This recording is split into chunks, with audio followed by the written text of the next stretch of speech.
And we are live. The Fantasmagorium show presents Guns, Martinis, Gadgets, and Guns. On today's show, we continue the roller coaster that is continuing to be seeing No Time to Die. Kat and I are going to assess our favorite Bond cars, and tonight we feature the third Sean Connery Bond film, Goldfinger. I am Scotty, my opposite number is Catherine, and Steve is here in the Q branch with the news. Howdy. Hey, Kat. Hey, Steve. What's going on? Doing well. Good. Excellent. Glad you could be here for the James Bond movie that defined James Bond for me. But it's going to be spicy. There's a lot of stuff in here that I didn't remember as being so politically incorrect. But I'm looking forward to that. But first things first. Steve, how are things going with No Time to Die? Well, I'm glad you asked, Scotty. There happened to be some news that dropped today about that. MGM may not be able to delay No Time to Die again because of marketing costs. Well, when it was announced that Venom, Let There Be Carnage, is moving from its September release to October 15th, many, including this writer, where did this come from? From the playlist, the writer from the playlist, assumed it would be the first domino to topple, and it could lead to a chain reaction where other studios delayed blockbusters for fear of COVID theater shutdowns and hindered box office returns. Well, we haven't seen that yet. And in the case of one blockbuster, MGM's No Time to Die, the option of delaying again might not be on the table. According to The Hollywood Reporter, in a long piece about possible delays, the outlet says that sources are pointing out that MGM may not be in a position to delay No Time to Die because of the marketing costs that came along with each and every date change. Keep in mind, No Time to Die was expected to arrive in theaters back in April 2020. Oh, the halcyon days of April 2020. But has been the subject of multiple release date changes due to the COVID shutdowns and uncertain box office. And with rising COVID cases making delays seem more plausible, MGM apparently doesn't have the budget to keep delaying the film, considering the studio has already had multiple marketing campaigns for previous release dates. Adding to this somewhat unenviable position of MGM is the fact that the studio doesn't have a streaming platform of its own right now as an alternative. Sure, Amazon has announced a deal to purchase the studio, but that is far from done and it wouldn't be ready in time for No Time to Die. Plus, it's the position of Barbara Broccoli and the rest of the co-owners of the James Bond rights who have publicly said that streaming release is not going to happen. All that to say, MGM is reportedly stuck with its October 8th release date for the final 007 film with Daniel Craig as the lead, whether it likes it or not. This could prove disastrous if the COVID situation around the world doesn't figure itself out over the next month or so. But again, like everything with COVID's effect on film releases, we should just keep an eye out for more activity and see what happens. Work itself out. Okay, so Kat, you've had incredible insight when it comes to this, especially when it comes to the marketing that has gone into No Time to Die. What is your what's your response to the Hollywood Reporter's inclination that no, it's coming out and it's coming out whether it likes it or not? Again, I think piggybacking off of what I said last week, it seems inevitable because not only are they out of money and they're not likely to break even, both the runtime, the inaccessibility of the film, just the amount of debt in a current COVID box office environment. It's not going to clear $928 million, but also they fired all their marketing bullets. They had 2 theatrical trailers. They released the song, they released the music video, they put out the title, they did a bunch of TV spots, they had all the promotional featurettes.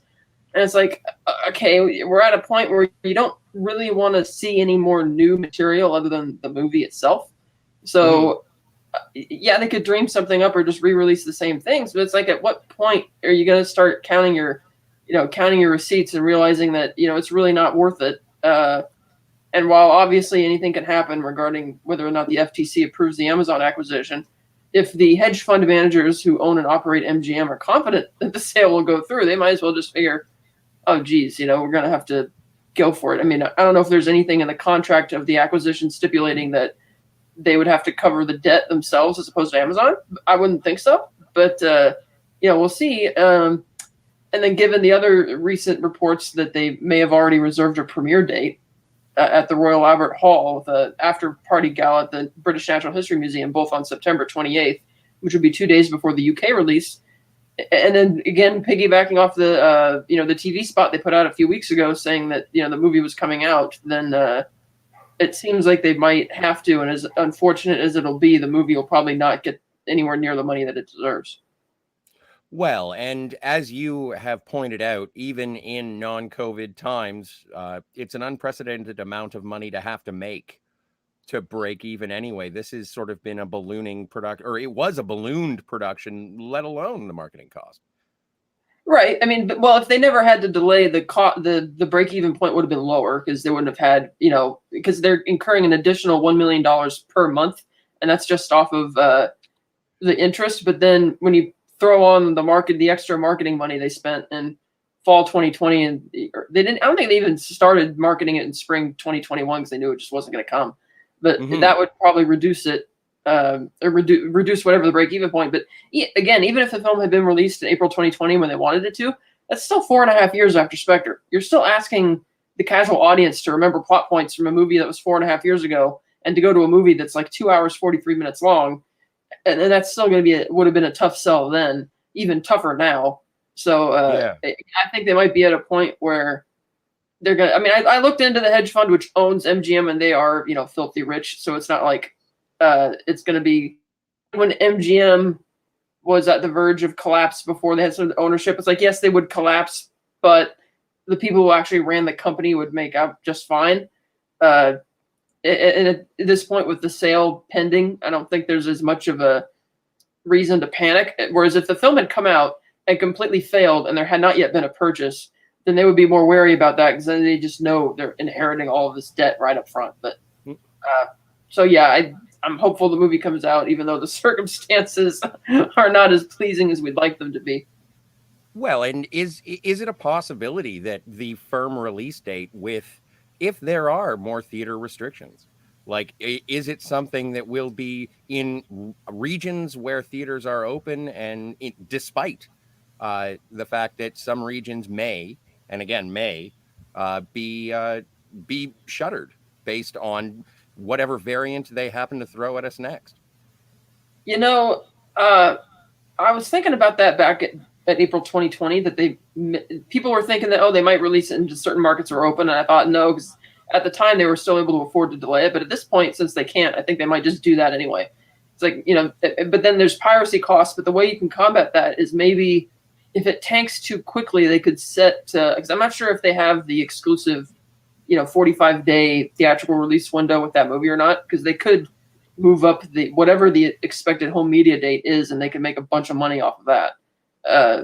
If people aren't going to theaters. So I think that could be another way they could compensate. Like we saw, in fact, we saw that last year when Tenet came out in September. It kind of tanked. People didn't. The initial release date for home media was late January, but they moved it up to like a couple weeks before Christmas to cash in on the the holiday season. So that probably helped. So many moving parts and just trying to figure out the variables. Like, and I don't even think the physical media recuperation of those costs, that wouldn't put much of a dent in things, would it? Because that's just incurring more cost. True. I mean, I don't know how much the physical media and the digital media would cost them to manufacture. I mean, they could always mitigate the amount of it they put out. Like if they can gauge how much they could sell. Like back when the 2019 Hellboy came to Blu-ray, nobody was buying it. It was like tons of them on all these shelves. Like they made way too many of them. There were almost about roughly 2/3 as many Hellboy Blu-rays available as there were Avengers Endgame Blu-rays available at the same time. It was ridiculous. So, and I'm not sure how those deals work out. Like, are they obligated to make a certain amount per store? I mean, I'm not sure. So we'll see.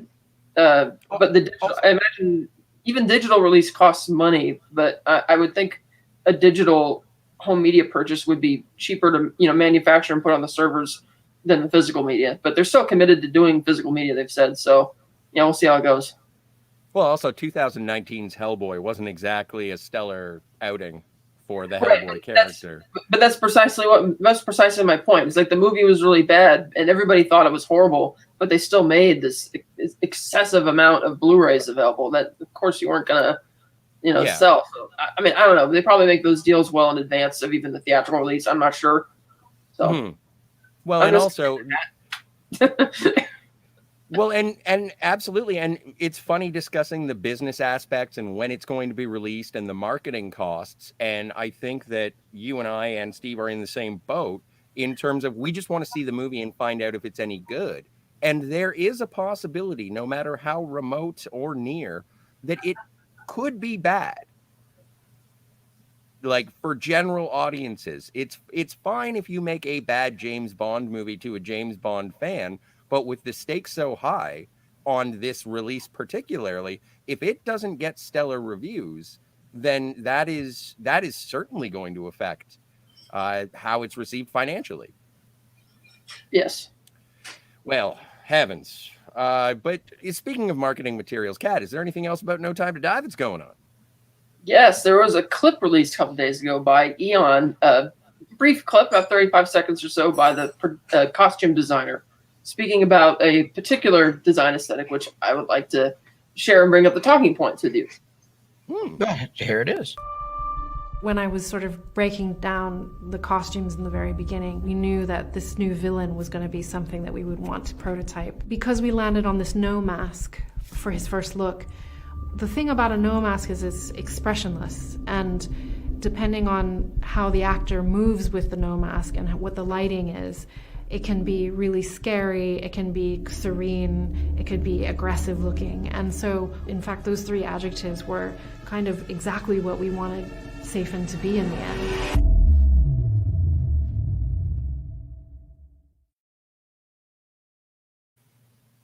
Did she say no mask? Yes, a Japanese no mask. Okay. So here's the thing. Even when the first trailer dropped and you saw that picture of him standing on the ice and you had like the broken mask, and I'm like, wow, this is really weird. And you see Madeline in the other trailer opening the box with the mask in there, and now we're actually seeing these other shots, which admittedly make it look really creepy. But I wonder at times, this kind of harkens back to things like Jaws with his steel teeth, and it's like nobody questions the logic as to why he has steel teeth and why he's bending over being like Count Dracula to kill this extremely petite woman who could easily just break her neck without having to bat an eyelash. Or, Oddjob with his steel-brimmed hat, Rosa Klebb with the spiked shoe, or how nobody questioned Blofeld's volcano lair and the logistics behind that. But whereas in more modern times, when you see Blofeld with his, Moroccan volcanic crater lair, people are like, oh, how are people not able to see that? How is he able to get... And so I'm wondering if because of, back then in the old days, people would accept those type of more cartoonish or theatrical type things, whereas this, being 2021, it's like I'm looking at it and I'm almost wondering, does this feel like something that might be too much for audiences to take? It's like for the Daniel Craig era, we haven't really seen anything that theatrical. Like even when they brought back Blofeld, it's like, yeah, he had the cat, but he didn't like sit there stroking it, like they didn't overdo it too much. So I was wondering, do you think that's kind of, yeah, they didn't do that. So I was curious, Scott, do you think that this is more deliberately harkening back to those old Bond movies? And do you think that's something that really even fits with the type of era that they're going with? Like, or with the Craig era? Well, it's interesting because, Mr. Hinks had the silver thumbnails where he could, and he only did it once, and it was like an introduction and it was a throwback.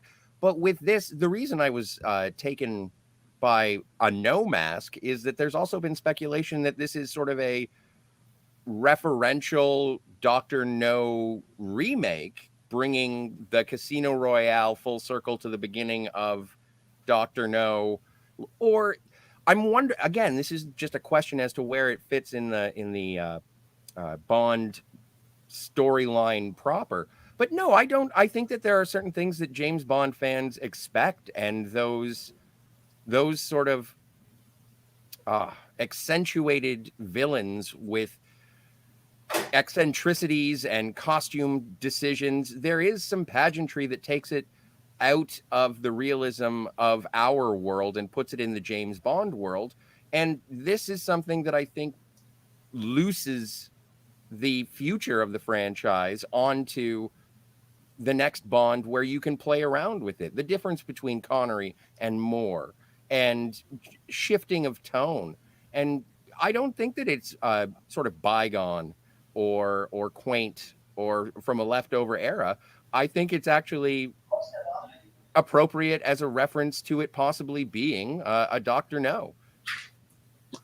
Possibly. I know they were originally going to go with a Siberian, like a bear hunters type suit, which was a much more larger practical thing. And then the director kind of swapped it because he was already going with some sort of Japanese influence in the design for other aspects of the film.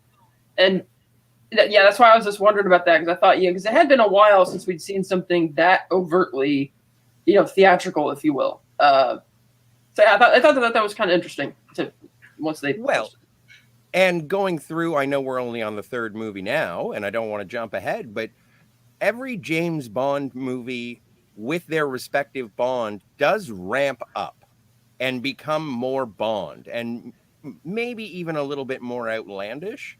And so heightening the James Bond aspect in the final James Bond with Daniel Craig, no, I think that this is something that maybe James Bond fans have been sort of looking for, to make it more feel like James Bond and not like, say, a Bourne or a Mission Impossible. We want a little wink, wink, nudge, nudge, kiss, kiss, bang, bang with it. And this seems like I would like an eccentric, scary villain. And as the costume designer just mentioned, it can be intimidating, appealing, the way the mask itself works. And so I can only hope that the direction and cinematography heightens the threat. Cool. Yeah. Okay, I think that does it for the news for today. I will get out of here and let you guys go on to your top Bond cars rankings and your review of Goldfinger. And if we get any chats, we'll go see the chat after that. And I'll be back for that. So have a good show, guys. Great. Thank you. All right, Kat, we get to a list again. And as I mentioned earlier today on the Fantasmagorium show, you have an encyclopedic knowledge. And I'm glad that this is the topic that we are going to be discussing alongside Goldfinger, because no matter what the list is, I think we can both agree that the Aston Martin DB5 is the quintessential James Bond car. Yeah, of course. Like, we're just there. That's great. So we're in agreement. I'm happy that we can do that. I have a top 10 list, but how many do you have on your list? Well, I came up with 25 cars, but they're not all Bond cars. Some of them were villain cars. I didn't exactly rank all of them per se, because at times, to be honest, it's kind of hard to pick, one over the other, but basically down to design aesthetic to a point. But I'll just mention, I guess, the ones that Bond drives, because we could bring up the other cars on another day. Sure. But I guess let me see. So for the Bond cars, I got the Toyota 2000 GT, which he drives in You Only Live Twice. It's a convertible car, white. I admit I don't really like white on cars in general. I think it's just a really bland. I just don't really like it. But I thought that car had a unique looking design to it. Next, we have the Ford Mustang Mach 1, which he drove in Diamonds Are Forever. Diamonds Are Forever, yes. Yes, this is the one that he actually drove through the alleyway. Mm-hmm. The AMC Hornet from The Man with the Golden Gun that does the slide whistle. Yeah. I like that it's compact when it's in the chase scene, driving through Bangkok on the way out there. I thought that was kind of cool. We have also the three BMWs from the Pierce Brosnan era. You have the Z3, which looks really cool, but didn't get to do anything. The 750 IL, which is the one from Tomorrow Never Dies, where Bond's the backseat driver and the parking garage sequence. The Bmw Z8 from The World Is Not Enough, which gets cut in half by the helicopter with the saw blades, has a few neat tricks on it. Then we get into, let's see, we have the Sunbeam Alpine Series 2, which he drives in Dr. No. That's the little blue British sports car that he drives when trying to evade the three blind mice. And then we get in the Aston Martin, which is my favorite series of cars. We got the Valhalla and the Superleggera I put on there just because they're going to be in the new movie, and they look really cool. But my understanding is that he's probably not going to be driving them. We got the DBS from On Her Majesty's Secret Service, the V8 Vantage Volante from The Living Daylights, of which I have a diecast around here. Right. Oh, really? Wow, that's yes, awesome. I do. The V12 Vanquish from Die Another Day. Yeah, I don't like the fact that it turns invisible either, but I love driving across the ice during the car chase with Zhao. I thought that just looked the car looks really sleek and really nice despite its cartoonish nature. The DBS, or the DB10, that's the one from Spectre that crashes into the river. Yeah. The DBS V12, which is the car he drives in Casino Royale and in the opening sequence of Quantum of Solace. And then, of course, in first place, as we said, the DB5. It's such a unique looking car, and the fact that design didn't last at Aston Martin too long. Like a lot of those other cars I just listed have a very similar appearance to them, particularly the modern ones. For the last 15 years, they all kind of, it's like you'd have to kind of double squint to say, wait, what's the difference between this and that? Whereas the DB5 was just such a unique looking car, and it just really stands out. And it has all the tricks and everything that we're going to get into it in a bit. But that's my list for the ones that Bond drives. Well, and so I'm gonna go from 10 to 1. I have the BMW Z3, basically because I've seen one. I know a guy who has one, and so I actually have a personal connection with it. But the only reason that it really does anything for me is because Wade gets to bomb around in it, and it's like, be careful, don't push many of the buttons. Then I've got the Sunbeam Alpine because I love convertibles and I like it. Now, if I don't know, is that the one that he is picked up in the airport with, though, or is that the one that he goes up to see? The lady in the mountains. That's the one where he goes to see Miss Taro in the mountains. Okay. Either way, great car. The AMC Hornet, of course, the slide whistle, that was great. And I wouldn't mind. And I know it's a James Bond podcast, so I'm going to be a little misogynistic here. But yeah, I would like a good night in the trunk. Aston Martin, the Vanquish. I find nothing silly about the invisibility. I thought it was clever. I think that reflect the vanish. Exactly. I like the fact that the cameras on the other side projected what they see on the panels. I thought that was great. And also the shotguns. Here's the manual. It should only take you a couple of hours to get through. And he throws it up. No, it only took a couple of seconds. That was awesome. Thank you, John Cleese. Then the Ford Fairlane from Die Another Day, for no other reason than the soundtrack that plays when Pierce Brosnan is playing it or driving it. And I just love classic cars like that. That's awesome. And you're only going to see them in a tropical environment. No salt corrosion, but I'll get to salt corrosion in a second. I had that on the list, I forgot to mention it.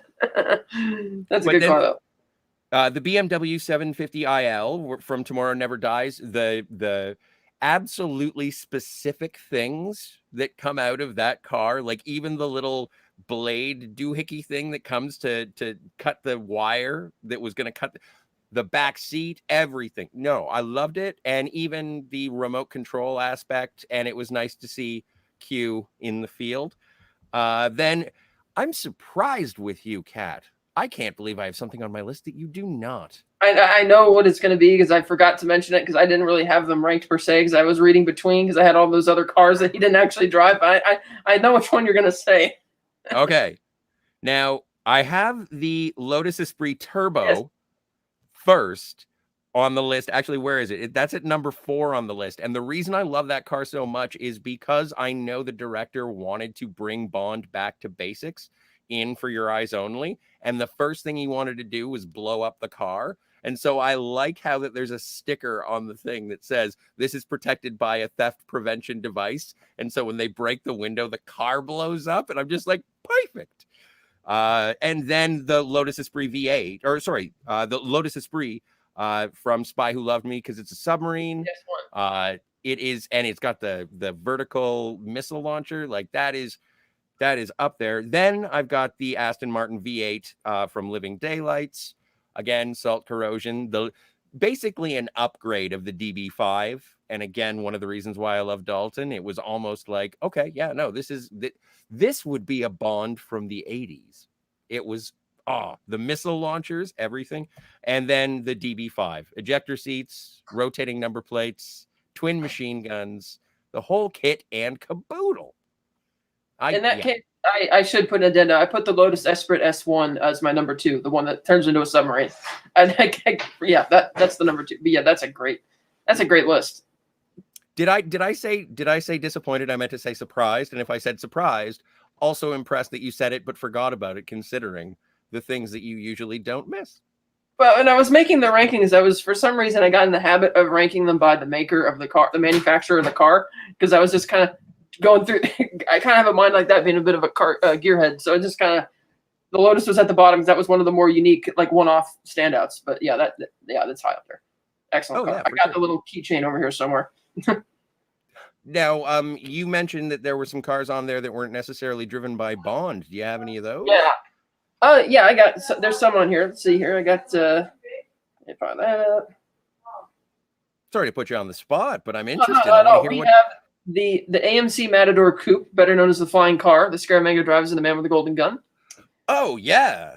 Yes, we have the Jaguar CX-75, a prototype which never went to market, that Mr. Hinks is driving in Italy and Spectre. We have the Jaguar Xkr, which is Zhao's souped-up spy car that gets to do what I'd wanted to see in the Bond franchise for a long time: spy car versus spy car. I don't care how ridiculous the context of it is; it's just awesome. We have the 1948 Rolls-Royce Silver Wraith that shows up in Spectre to pick up Bond and Madeline at the train station. Mm-hmm. Oh, yeah. I'm sorry? I was just, I forgot about that one, but that is a classic car. Yes, I love that design. The heartbreaking scene of which we'll get to tonight, the 1963 Lincoln Continental, which Odd Job destroys. We have Goldfinger's 1937 Rolls-Royce Phantom 3, Barker Sedanka DeVille, 3BU168. That's a cool car there. And then the other car that Goldfinger's henchman drive is a 1956 Mercedes-Benz 220 SW180.010. A black Mercedes, very sleek, speeds out pretty fast, pretty actually maneuverable car. I kind of liked it quite a lot. And that is about it for the ones I remembered to write down. Fair enough. As an honorable mention, the Bentley that Blofeld's driving when he assassinates Tracy at the end of Majesty's. That's a sleek little car as well. Well, and I was thinking of the Bentley from the beginning of From Russia with Love, and it had ahead of its time gadget as well with its car phone. Yeah, that's true. That's right. The one that's parked by the riverbank. Yeah. But yes, we would be remiss if we didn't mention the Bentley. Yes, I love diving into talking about Bond cars. That'll be fun. We'll go over those topics in the future a lot. Yeah. Oh, absolutely. All right. Well, then, without any further ado, shall we get into Goldfinger? Yes. So. Yes. But before you start, once again, we do have the gun barrel sequence not played by any of the James Bond actors. We have we still are running with the stunt man. I don't recall his name. Do you have that off the top of your head? Not off the top of my head. It's at the tip of my tongue, but we have plenty of time. He's in it for a couple more movies. And then we go to our first cold open that features James Bond proper. Let's begin. So a Bond is in a scuba gear. He has a funky little bird on top of his head that he's floating in the water. So this going to fool people. He pulls it off like it's a hat. He gets up on shore and he just unzips the scuba suit. And he's got a perfect white suit complete with carnation. And of course it's perfect. It's not creased. It's not full, nothing. It's like, okay, well, he is Bond. And his hair, of course, is perfectly coiffed as well. Well, it's not his hair this time. This is also the first time that we've had Sean Connery toop. That's also true. I watched a Blu-ray and I saw the high definition and I was like, man, that hairline does not hold up in high definition. That's true. And even before he took the scuba gear off, he went into this room. He's trying to destroy a drug baron, no doubt. It's a very interesting looking lab. Kind of looks not as dingy and run down as I would have thought it would have looked. He applies plastic explosives. He leaves, gets the suit off, goes inside the bar, and cool as ever, just lights his cigarette, and then the bomb just goes off, and he doesn't even skip a beat. Everybody's screaming and panicking. What's going on? He's running. Everybody's running outside. He walks up to the bar and meets a fellow agent, and he's just talking out loud about what he's just done. No attempt at being discreet. And yeah, I had to turn up the volume to find out, and he was like, well, at least he's not going to be funding revolutions with heroin-flavored bananas. And it's like, that was great. I think he was sort of being sly, but not as sly as he could have been. The bartender was still there. Yes, so then he notices, the woman there, entertainer, the dancer, going into the back. So he goes to see her, played by the same actress who played Karen Bay's girlfriend from Russia with Love, actually. Yep. So he goes in the back, and they're kissing, and she looks out of the corner of her eye, and Bond sees through the reflection in her eye, a thug coming up about to beat Bond over the head, and he spins her around so that she gets hit instead. But we don't have to feel bad about it because she's evil. Yeah, of course. Bond. So they get in this fierce fight, and Bond knocks him into the bathtub, and then in a scene which has been parodied so many times, most recently in the new Suicide Squad film by James Gunn, Bond knocks a fan over into the bathtub, and the guy just fries. He just fries. And then Bond's starting to walk away, and he looks at her. He's like, shocking, positively shocking. Setting up which kind of kicks off a new trope where Bond's going to give a clever quip. He uses it a lot more often from this point onward in the series. Like he did it once in Dr. No, or a couple times, I think. He didn't really do it much in From Russia with Love. But here it's where it becomes a bit more consistent throughout the series. He leaves, and then we have arguably the most iconic of the Bond songs that everybody remembers. Mm-hmm. Great title sequence as well, the gold-painted women, and you actually see clips from the other movies being played, which is interesting. So then it picks up with Bond on respite in Miami. He meets Felix, who unfortunately is not Jack Lord this time. He's a much older guy, Cecil Lindell, and he shows up and sees Bond getting him a massage. Or Cease Linder. I know the only reason I know how to pronounce his name is because he's Canadian. He's the only Canadian who has played Felix Leiter. Yeah, so Felix finds Bond. He's getting a massage, and Bond's like, "Oh, Dink, say hello to Felix." "Oh, hi, Dink." "Dink, say goodbye to Felix." "What?" "Man talk," and he slaps her. Man talk. And I actually still get a laugh out of that to this day because it's so. It's definitely of its time. It is certainly of its time. And his humor, how he's deliberately introducing her to him, even though he doesn't want her to hang around. She just kind of like, "Oh, what's going on?" And I thought that was pretty funny. It was so Felix, funny, but also I would like to point out that Dink was the dancer in the opening credit scene that is having everything all projected over her. Yeah, that's right. And so, and also gets more screen time based on that. Dink is a bigger star than our subsequent Bond girl, but I'm sure we'll get to her in a moment. That's true. So Felix mentions how Bond's on respite from his mission in Jamaica. Now, I'm not sure when he says Jamaica if that's supposed to be a reference to Dr. No, and that's the last time he had seen Felix, or if that's supposed to be, is that where Bond was from the pre-title sequence? Because they never really say, like, it's supposed to be where he was when he blew up the drug, the heroin facility. But anyway, Felix congratulates him on that. And he says, "Oh, you're here to meet Art Goldfinger." He's like, "Yeah." And you see, he's like, "Where is he?" "Well, here he is. He's coming down the stairs." And I can swear, if you look closely, the actor walking down the stairs when Bond first looks up is not Gert Frober. It doesn't look like him at all. And then you get the closer up shot, which does look like him a lot. And I've played that back a few times to see that. Interesting. The only person who was actually in the United States during the filming of Goldfinger was Cease Linder. Yes. Everyone else was on green screen, and when they showed them farther away, they were all doubles. So it was actually right. Good eye. It was not Gert. Yeah. So then he comes in. Felix explains that he's been cleaning this guy out at cards like all the time. And here we have which brings in the introduction of another great trope where you have the villains who, despite how immensely wealthy and powerful they are, insist on being extremely petty and cheating at simple card games and things and of the like. And Bond is pretty savvy, so he kind of picks up on what's going on. Goldfinger, insists on sitting in his spot, which is facing the hotel. And the guy's like, "You and your tan." So he acquiesces. And even though Goldfinger's got a radio and he's tinkering with it, the guy isn't really suspicious, and he ups the bet.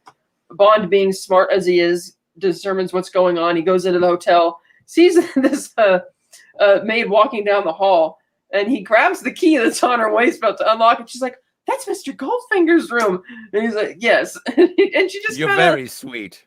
Yeah, you're very sweet. And she just kind of brushes it off. I was like, is she going to get security? And she didn't really tell him not to go. And so he goes inside and he finds Jill Masterson lying on this really nice lounge chair, using binoculars to spy on the guy's cards. And she's speaking through the radio, reporting it to Goldfinger. And Bond comes up and sidles up beside her. And at first she's kind of startled, but then she kind of goes with it. And he's like, "Well, why do you do this?" And she's like, "Oh, he pays me to be seen with him. He just likes to win all the time." And Bond's like, "Paid to be seen, like only seen?" And she's like, "Yes." And he says, "I'm so glad." And I just started laughing because, of course, his mind's going to go there immediately.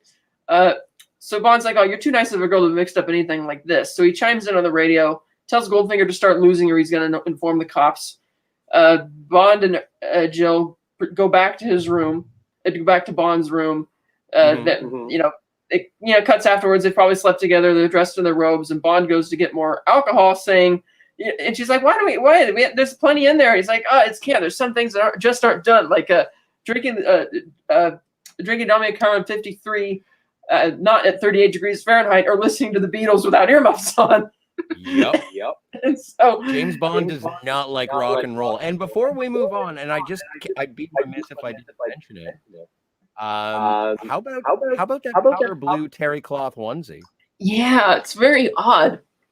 Like when I first saw him wearing it, it looked kind of like, even when he greeted Felix, it almost looks like he's wearing a towel that's been redesigned as a suit. It's very odd looking. I've never seen one of those before anywhere other than this movie. Right. But I want one. Yeah. So Bond's getting poolside, it would be fantastic. Anyway, exactly. So Bond's getting the drink out of the fridge, and he gets knocked over the head by somebody. And then we see this iconic silhouette of Oddjob. And I love that Oddjob has his own theme music. The chimes playing, it's really intimidating. Bond comes to a while later, and he sees one of the most iconic shots of the franchise, where he sees that Jill Masterson is lying dead on the bed, and she's been painted gold. Never mind the fact that there's no drips of gold paint anywhere else. It's just only on her. So he goes over, checks her pulse, sees that she's dead. He's very disturbed. He calls the concierge, gets him to connect to Felix's room, tells him what happened, cuts back to MI6, and M is not very concerned about all this. Hang on just 1 second. I do appreciate Felix in that moment where he's like, "The girl's dead," and then Leiter is like, "Dink?" And it's like, "No, Masterson, Jill Masterson." And it's like, I like that Felix was like, "What happened to Dink?" Exactly. So he goes back to MI6, and M is not very concerned about this development. Bond's like, "Oh yeah, gold paint, skin suffocation happens to cabaret dancers." Spoiler alert, it doesn't. Anyway, no, yeah. M's like, "I told you to observe Goldfinger, not steal his, borrow his girlfriend." And he's like, "Well, I hope this isn't going to be a personal vendetta." He's like, "No, of course not." So he says, "Well, we're going to have a meeting tonight with a representative of the Bank of England so we can investigate Mr. Goldfinger. Apparently there's information on the books of how he's smuggling his gold around, and the numbers don't line up, and we're going to see what's going on." So Bond goes out to, flirt with Moneypenny, and he's asked her about gold, and she says, "Oh, well, there's all kinds of gold, James, like the type that you put on the third finger of your left hand."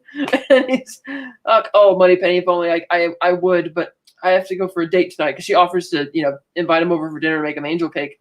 And she's like, "Oh, yeah, that's a good excuse. Who's the date with?" And then M chimes in on the radio, "It's with me, Miss Moneypenny." I love that little of M always trying to wreck their little flirtatious endeavors. So, but also it is something that I appreciate about the Connery and Moore era Bond movies, is that M is James Bond's boss. They aren't family. They're not buddies. It's like, do this. And even when he was ordered to keep an eye on Goldfinger, we told you to observe him, not steal his girlfriend. This isn't a vendetta about some chick that you picked up. This is your fault. She is dead because of you, and this isn't a vendetta for revenge. And I really appreciate that about the dynamic, and it's also that continuing dynamic with Moneypenny. Yeah, agreed. So anyway, moving on. So Bond and M go to see a representative from the Bank of England, and he's giving this very droll explanation about what they do and what Fort Knox does with their gold bullion. And they're talking about, and he's talking about how we have to keep track of any leakages. And Bond's like, smuggling. And he's like, yes, and we can't figure out how Mr. Goldfinger is getting his gold from country to country. And Bond's like, why does it matter? He's like, well, because the price of gold. Representative says the price of gold varies from country to country. You take your money here from America and sell it in Pakistan for triple your money. And the whole time he's explaining this, the shot opened where the camera's slowly panning back and revealing this just obscene wealth of this room where they're having, and to see this guy so arrogantly talking about, we're the Bank of England and we're concerned that somebody else might be getting a one up on us, and it's like, really, it's like, okay. So I kind of sneering at him or whatever. So Bond says, I think it's about time I've met Goldfinger, socially, of course. So the representative brings out this gold bar, a bar of gold bullion, stand by the Nazis from 1940. And Bond leans in to pick it up because the guy says it's worth 5,000 pounds. And M's like, you'll get that from Q Branch in the morning, Bond. And he kind of gives Bond a sort of laugh and a snicker, like he's expecting Bond to steal it otherwise or something like that. So then we go to of course, and before we leave the ostentatious dinner, the black tie dinner. Okay, so this is probably the first time that we were introduced to how good James Bond is at absolutely everything, no matter what is thrown at him. He does know why. Smithers, who is the Bank of England representative, says, would you like to have some more of this disappointing brandy? And then M is like, I don't know what's wrong with it. And Bond is like, well, it comes from two different vintages and it has an overpowering Bombois. And I don't know what a Bombois is, but that whole thing is like, okay, now we've just decided that James Bond knows everything about everything basically all the time. And that's the first time in this film series that he has become the world's greatest detective. Yes, for sure. And then so in the next scene we go to Q Branch, and this is the first time we actually get to see Q's his own branch proper. And they're doing all sorts of things, testing out bulletproof vests, and they have all things being blown up in the background, testing smoke screens and all this. And Bond's asking about his Bentley, and Q says, that's had its day. Sorry, M's orders, Bond. And I love that because M was the one who ordered Bond to no longer carry his Beretta, which really upset him. And now M is telling him he can't have his favorite car. Mm-hmm. And so Q gives the glorious introduction to, you will be driving the Aston Martin DB5. Beautiful. And it has rotating number plates, which I have one of those over here, by the way.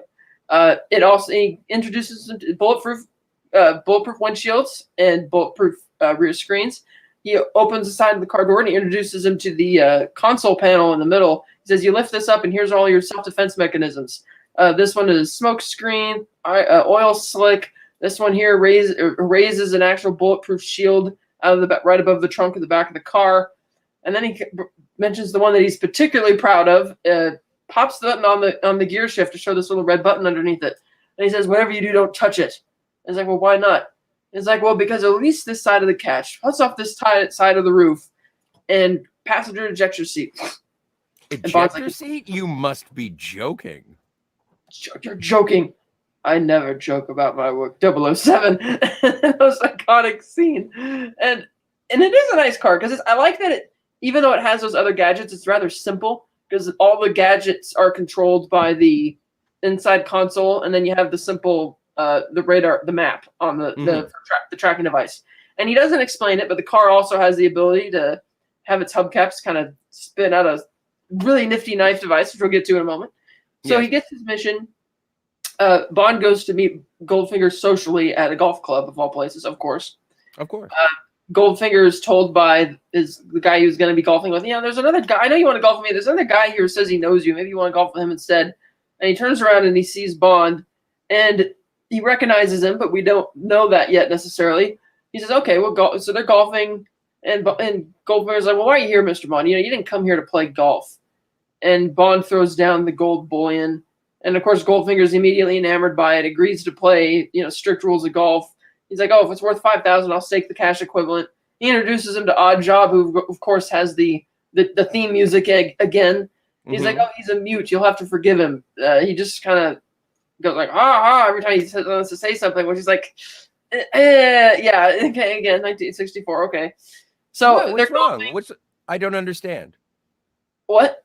I don't understand why you would take umbrage with that particular. Because there's really no reason for Oddjob to be a mute and to be making these odd noises. You could have just said that, okay, he's my manservant, and I'm still teaching him to be a caddy, even though it's like, well, you already said he's mute. Just because he's barking at you to call you to single out the golf ball doesn't really mean he needs to be, taught how to be. I don't know. I guess they're getting into like the really strict the etiquette of golf, kind of like when Goldfinger goes up to hit his next shot, and Bond's caddy is like, "That's your honor, sir." Like he's really upset about it, which is something I found interesting. That Bond's caddy is just really into Bond winning. Yeah, I guess because he's his caddy, he's obligated to say that, but you can tell he really cares. Well, yeah, because if Bond wins £5,000, like the caddy's going to get a tip. That's true. He will get a tip. And also, I would like to put Bond's caddy on the same level as Karen Bay. I love this actor. He has always been one of my favorite points in watching Goldfinger. I love, if that's his ball, I'm Arnold Palmer. And it's like, what are you doing in England? I don't care. You're adorable. I love you, sir.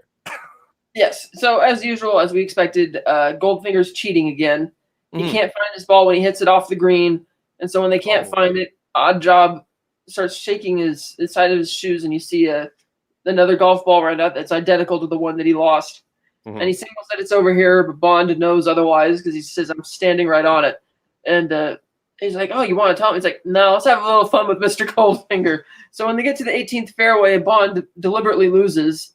He reaches in and swaps Goldfinger's the duplicate ball with his with Schlesinger 7, which is another golf ball he found. And he's like, "Oh, we're playing strict rules, so I guess that means you lose the match and the game." And Goldfinger's upset because he knows what happened, but he's not going to say anything.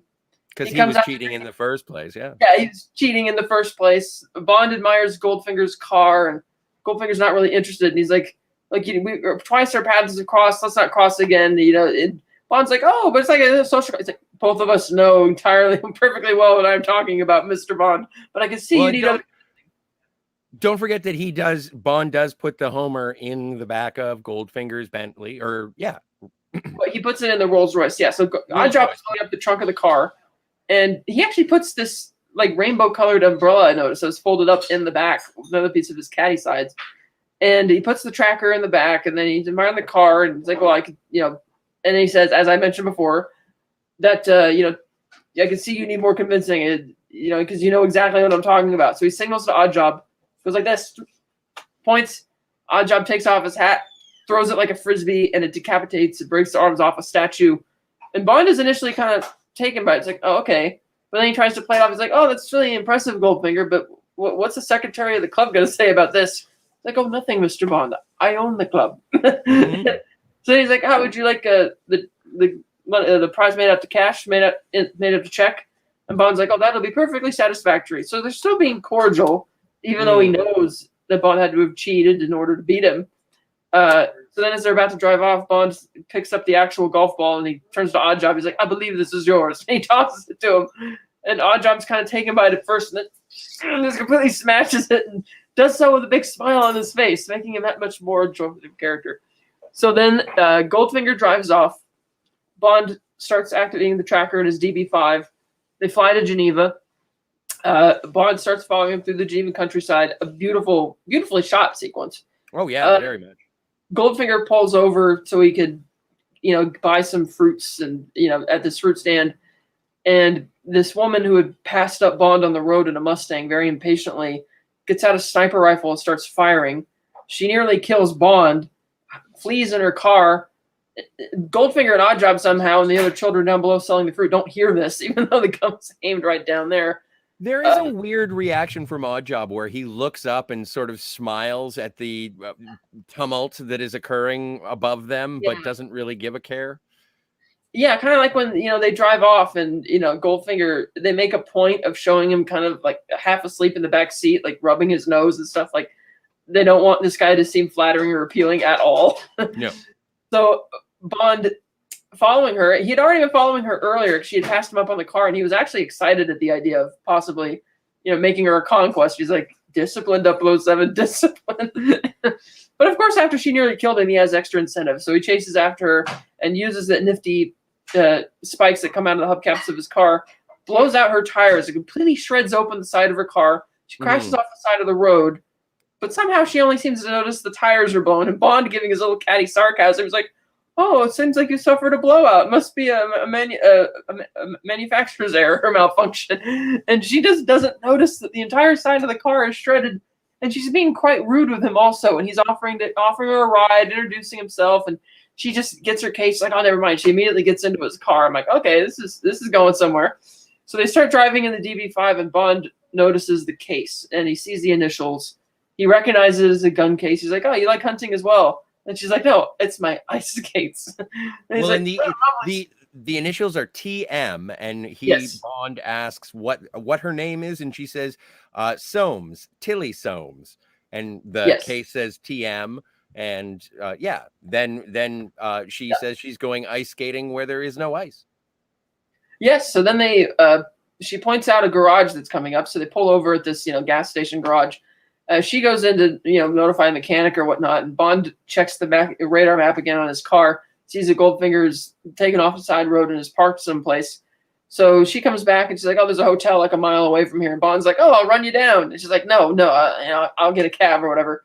And Bond doesn't bother pressing the issue at this point because, again, he's on a mission. And, yes, he figures she tried to kill her, but he figures this isn't really worth pursuing. Plus, she knows where she's going to be. She's going to be at the hotel or whatever. So he takes off in the car and comes upon Arc Enterprises. And you could tell Fleming really reached really far for this name, Arc, because that is the AU, on the chemical board for gold. So Bond gets up on the hillside in the mountains. He's spying on the base, waits for nightfall, decides that he's going to start sneaking in. And right as he's about to do that, he comes upon Tilly Soames, and she's got a sniper rifle, and Bond tries to stop her, but she accidentally hits a tripwire with the gun. Yep. So then Goldfinger and his cronies have been alerted.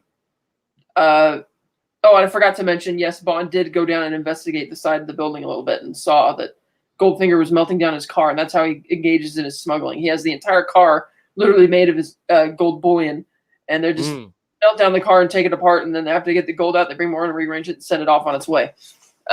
So anyway, he's back up at the hills. He meets Tilly. She sets off the alarm. They make a run for it in the DB5. This engages in a fun, brief chase, but Bond makes a fateful decision at a fork in the road, goes the wrong way, finds himself at a cliff. They're cornered. They're getting shot at. He tells her to make a run for it when he says so. She does. But Oddjob, who had been in one of the pursuing cars, gets out, gets his hat, aims properly, throws it, and it's really a great shot when it hits her because there's no blood. You can tell it just broke her neck, but the sound effect, even when you see the way she turns her head when it's hit, it looks really, kind of brutal. It's like, and Bond immediately.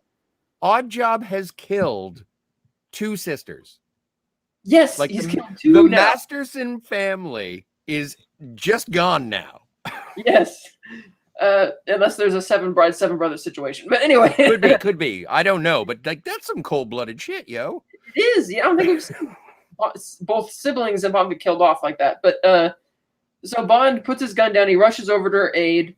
Oddjob signals the other guys. And for some reason, all of the, the Chinese, guards and people working for Goldfinger are all wearing these suits that look like they've come out of a dojo, and they got their yellow belts on. And it's like they're going to it reminded me of the the karate school and the Man with the Golden Gun. Like they're all dressed up like that. I thought that was a little odd, but it's like, okay.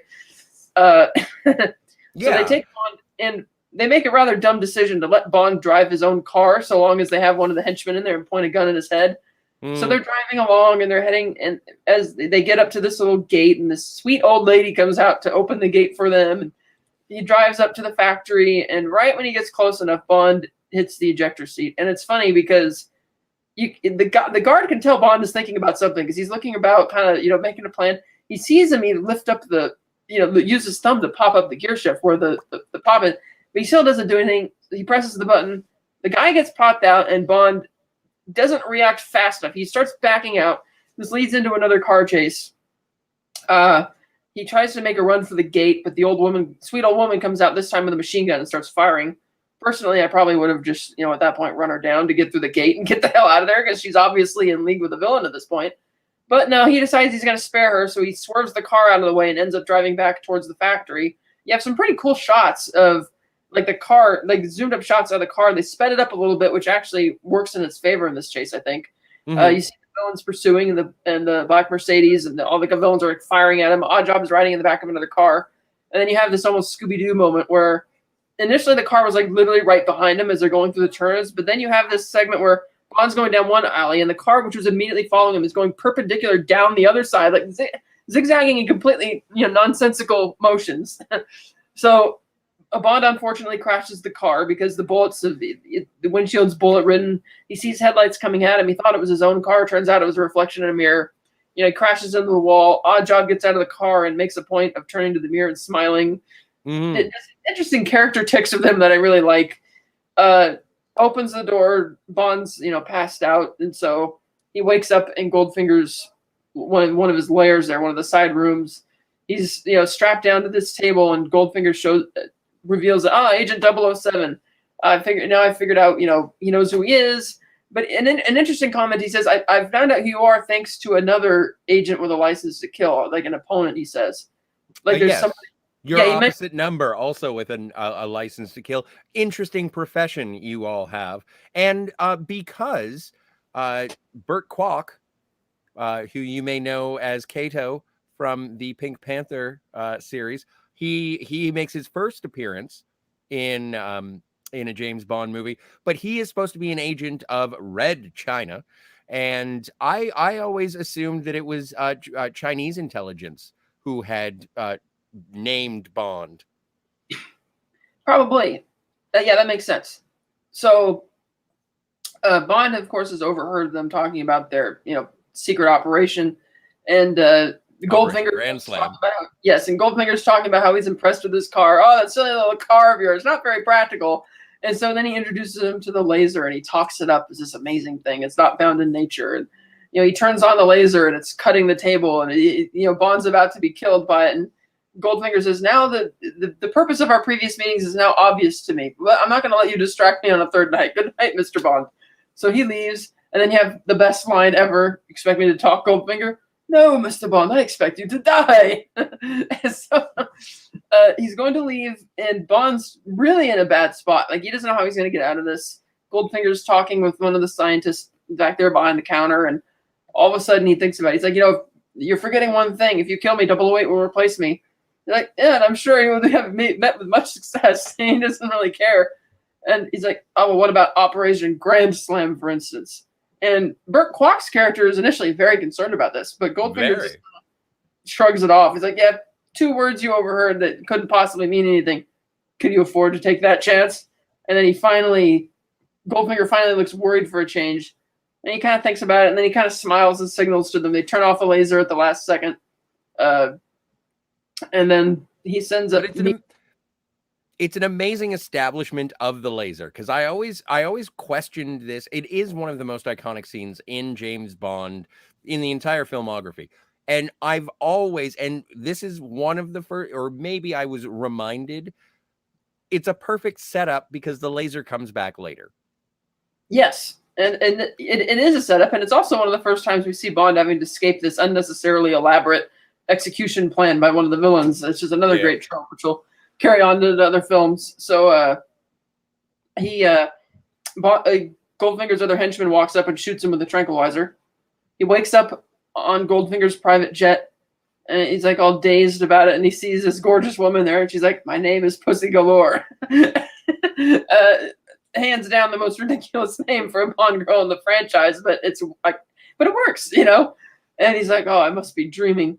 And he tries to turn on the charm with her, and she's just not having it. We're on our way to Kentucky, and he mentions Operation Grand Slam to try and get her to say something, and she's like, she's not interested. And he's like, oh, where's our host? She's like, oh, he flew on ahead. He's like, oh, how nice. And he keeps trying to engage her. She's like, you could turn off the charm. I'm immune, which I loved. So then he's left on this flight. He gets up at one point and asks to get, he wants to get changed into something nicer. And I love how casual he is about it. He's been kidnapped by this guy who is about to murder him, who's about to engage in some type of diabolical plot. Bond doesn't know exactly what it is. and he's on a private jet being wined and dined, and he's just asking the maid, who's certainly they're the hostess on the plane, oh, did any of my luggage survive for my trip? Oh, well, yeah, here's your suitcase. And he's like, what about my black attaché case? Oh, damaged upon examination. He's like, oh, okay. He goes into the bathroom. It's the same attaché case that he was presented in From Russia with Love? I would think it would be. I mean, I don't see why they would update it if it worked, since it worked so well for him the first time. But yeah. Okay. So he goes into the bathroom. That sets off an alarm in the cockpit. Pussy Galore tells the co-pilot to go tell Miley to keep an eye on him. And then she starts trying to spy on him in the bathroom, which it's like, okay, you already confiscated. Obviously, when she said the attaché case was damaged, it was just, polite talk for we confiscated it because it's, it's got a bunch of gizmos in it. So they must have searched the suitcase already. And they must have searched him already, or at least they thought they did a good job. So I'm not really sure why she's spying on him in the bathroom, since there's nothing he can really do or anywhere he can go. But Bond, being rather clever, uses his shaving cream to block one camera while he's shaving and just sprays it on the window. He opens his suitcase and uses that to block another camera. And well, don't forget, he does pull out the little Homer. Yes, he does. From his razor and puts it in his shoe. So there, he is doing spy stuff. True, but I just figured from a logic standpoint that they would have frisked him to the best of their ability already. Obviously, they missed that, but okay, whatever. So he gets that in his shoe. He activates the tracker. We then get a call from a scene in back at MI6 headquarters where Emma's being notified by Felix that Bond is entering Baltimore and just landed there. And Emma's like, well, that's odd. He didn't really tell us about that.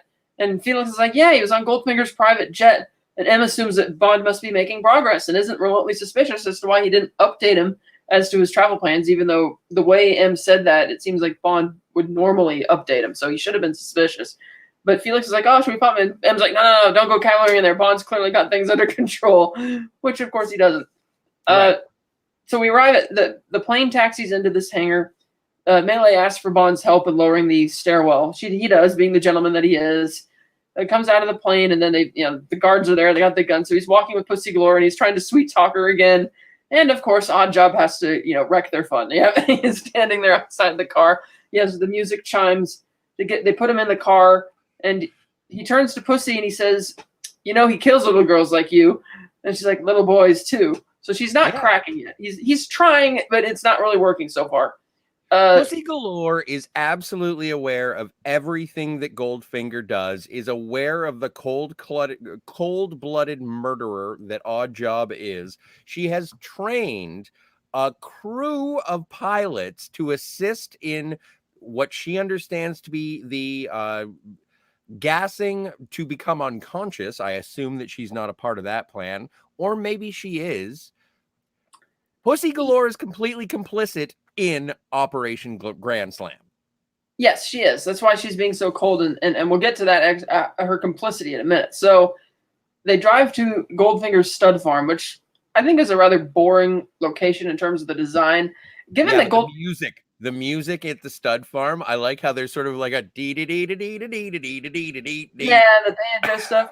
Given Goldfinger's personality, I would not have put it past him to want to build like a replica of Churchill Downs where the Kentucky Derby happens every year. That way they could have actually maybe spent some money in the budget and actually filmed there. Because it would have been, because all of this set was built on the back lot at Pinewood in England.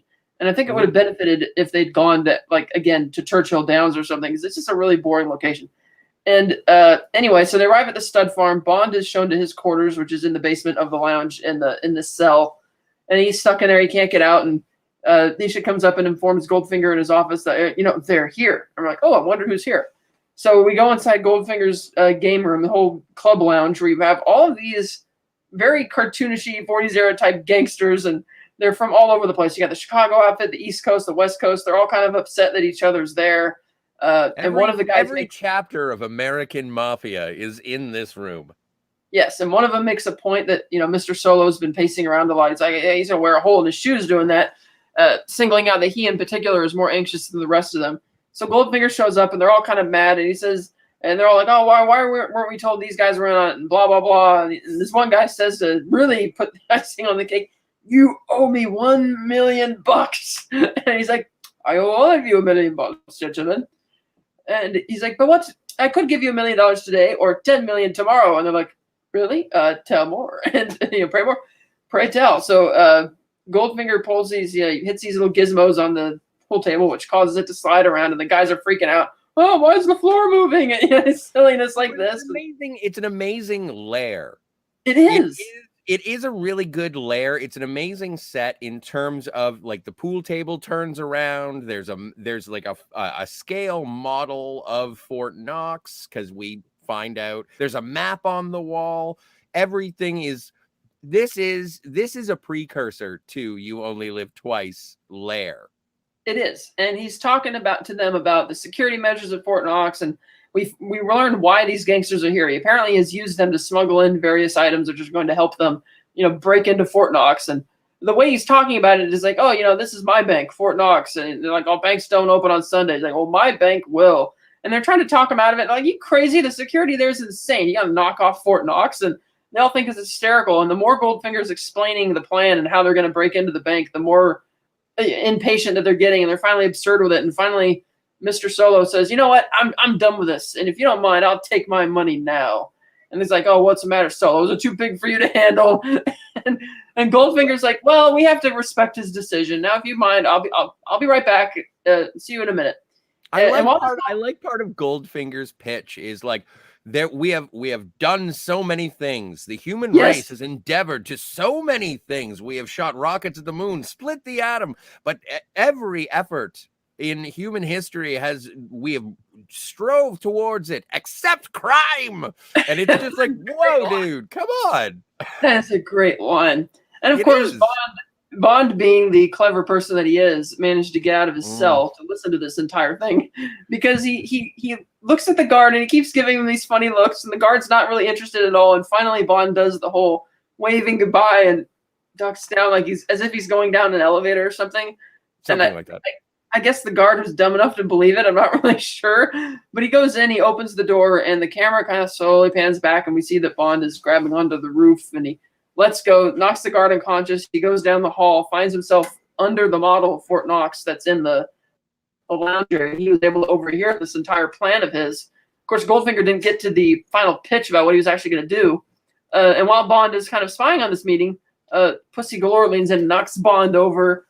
She's like, the gun you took. And, he hands over the gun, and there's more guards, and they bring him back to his room. And as they're leaving that room, Goldfinger's other henchman, Misha, comes in, and he hits a button. He closes the side doors. He walks in and puts on a gas mask, and he activates another button, which causes the lounge to completely seal itself.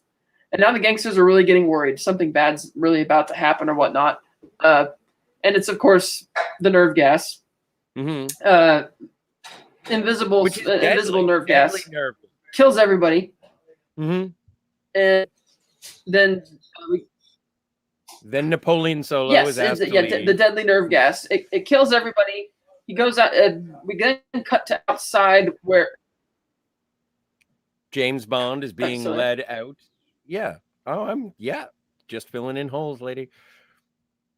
Keep going. Oh, so Catherine is just experiencing a little bit of a closing of the fireplace herself. She'll be back momentarily. So James Bond is taken outside with Pussy Galore to go meet up with Goldfinger. Hey, Steve, thanks for coming back, bud. And so Solo, not Napoleon Solo. That was a Man from U.N.C.L.E. joke.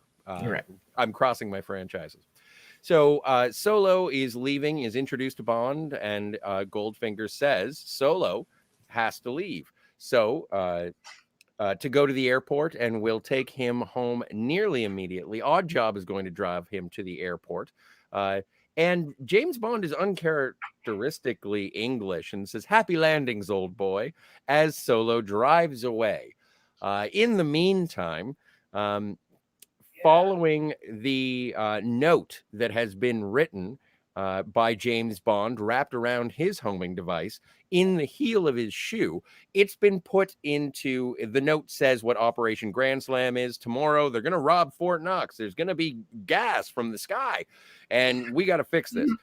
So the car is going off to the airport until Solo realizes that Oddjob, who is a very good driver and will get you to the airport in minutes, what are you, dumb or something? You missed the train. So we shoot Solo and we go to a car wrecker. Oh, by the way, there's $1 million of gold bullion in the back of this. What kind of car is it again, Kat? 1963 Lincoln Continental. Boom. So we get to the wrecker and we are treated to Solo being put into a car crusher with the gold, and one of the most heartbreaking moments of classic car mutilation ever put to film. Yes, they at least took the engine out first. Yes, and it's very apparent when you see it from when it's taken by the hook and it goes in. But again, it's really, really good. And also for people who think that this mafia convention scene is irrelevant to the film, they were all bringing important components to make Operation Grand Slam come together. We crush the car. Oddjob puts it in the back of an El Camino, goes back to the Oryx stud. By the way, Leiter and his sidekick are keeping an eye James on Goldfinger's ranch, and yeah, they Bond is there, Pussy Galore is there, Goldfinger is there, and Leiter is like, you know what? Looks like James has it in order.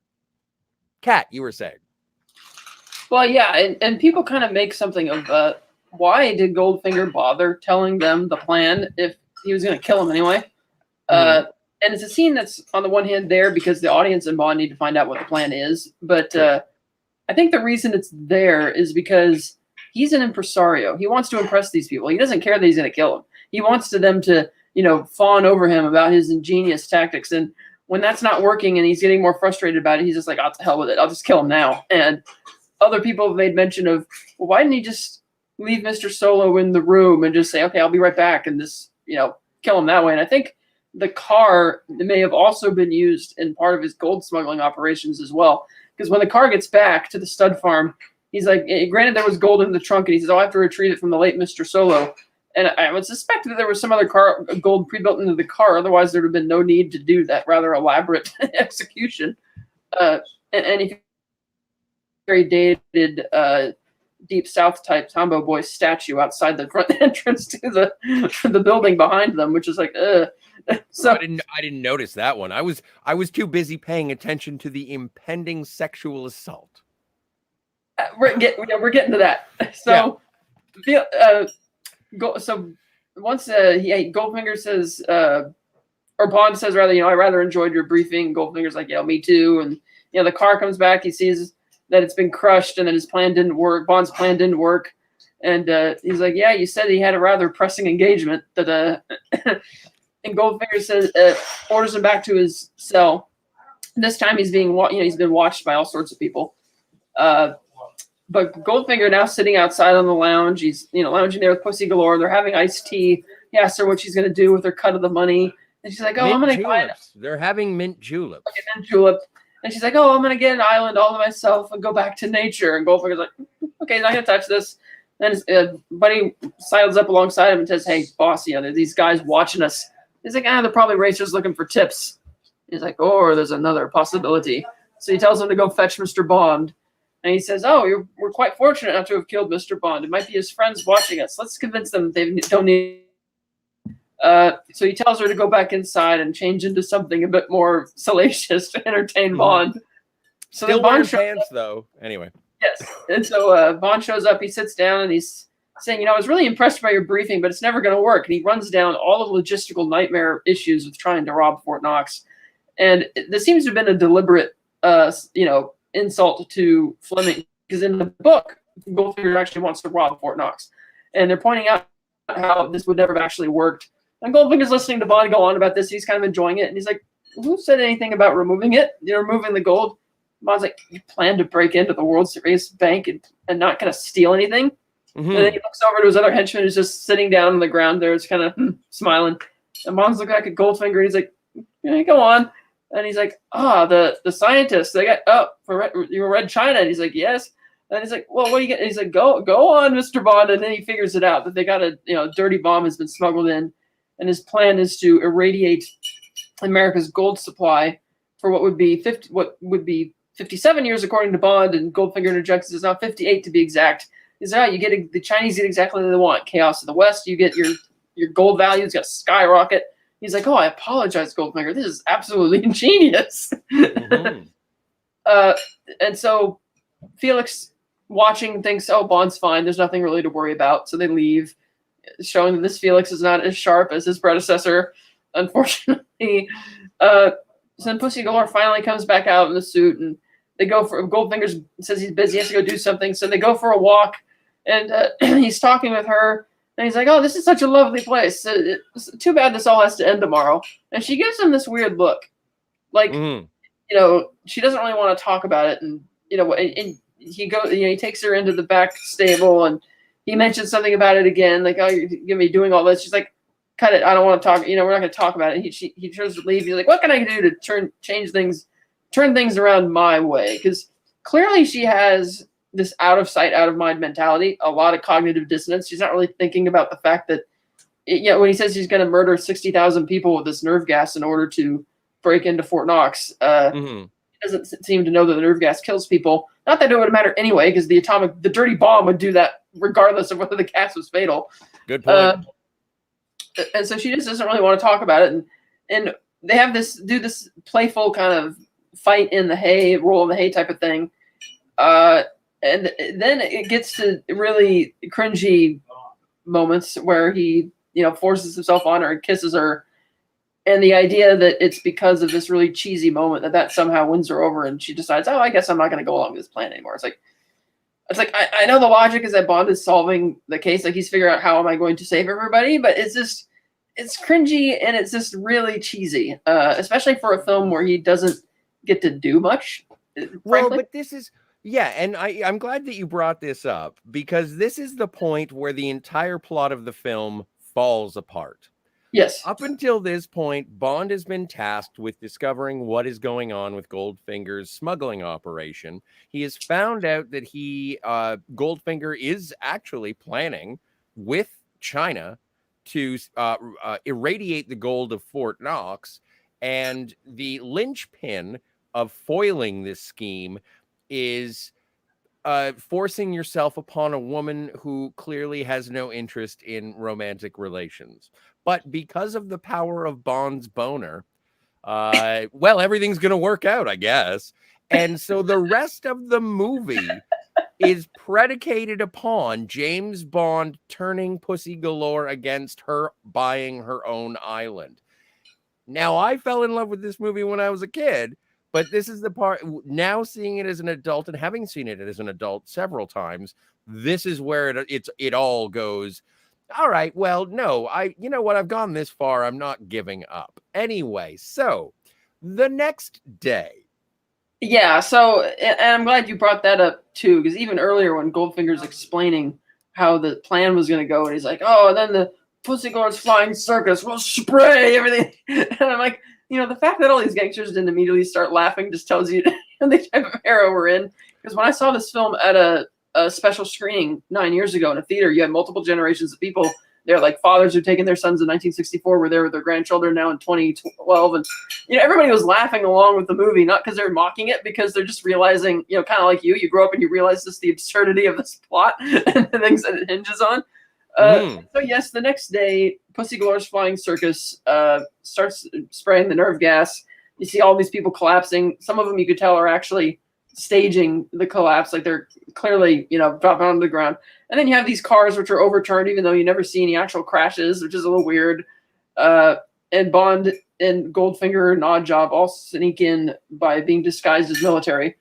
Well, it's an army. It is literally an army. Disguised as an army trucks, and they waltz right in to. And it's funny because it's like, wait a minute, if this nerve gas kills people, or in Goldfinger's word, only going to knock them out, you have 24 hours anyway. The bomb's going to kill everything. Do you really need the convoy in the disguise? I don't know, but I guess so. We're driving along, and you have the music playing, and I think that kind of helps to kind of build the tension, because this whole time you're wondering, like, how's Bond going to get out of this type of thing? And the first clue that something might be in Bond's favor is when the camera zooms in on Felix parked outside Fort Knox, and it's like, oh, Felix is here. So then his guards, they blow the gate at Fort Knox. They drive in. They use the laser to cut open the back door, where normally the loader trucks would go inside and deliver gold or whatnot. So they drive in. They get they open the they get through the vault door, which has 2 different combinations on it. They go inside, and you have this glorious set that Ken Adam designed. One that was so amazing that it inspired the actual personnel at Fort Knox to write Ken Adam a letter congratulating him on his imagination, because of course the real Fort Knox is nowhere near as glorious and cathedral-like as you see. Because as beautiful as it is, it wouldn't be practical to have that much negative space in the room. And when Bond and Goldfinger meet each other here at the bank, Goldfinger's like, "Oh, Mr. Bond, for once I'm glad to see you." And so they go inside, they cuff Bond to the bomb, and this bomb just looks like this. Well, they turn it on. Bond gets it in a second. Well, they turn on the bomb. They activate it. Goldfinger's leaving. It looks like a beverage cart. Yeah, it looks like a beverage cart. So, Goldfinger's leaving.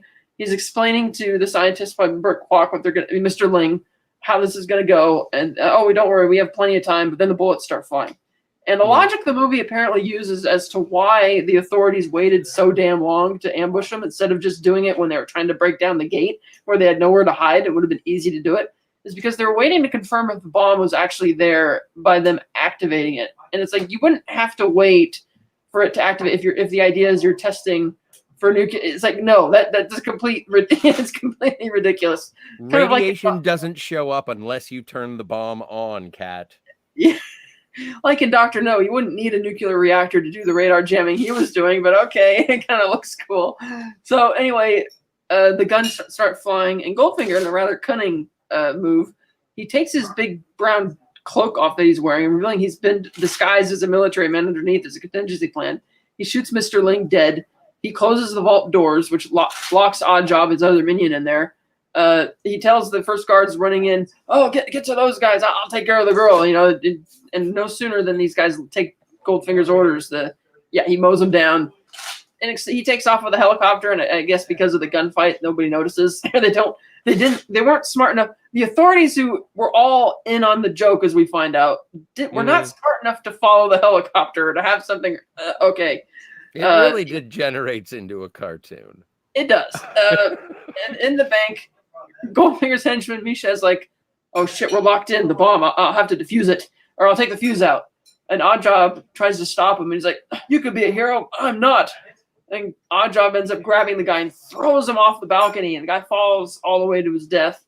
And it does raise a good point as to why Oddjob cares enough that he's willing to sacrifice himself. Maybe he figures there's no escape anyway. Who knows? But he's just interested. He is very loyal, I guess. Bond sees the guy lying dead there and knows that the key's in his pocket. So he starts trying to pull this giant beverage cart bomb along through these little tracks, because the way they designed it is that, you have all the bars on the ground for all the lower containers for the gold. And they're walking along these little catwalks. Oh. Right. It's kind of weird.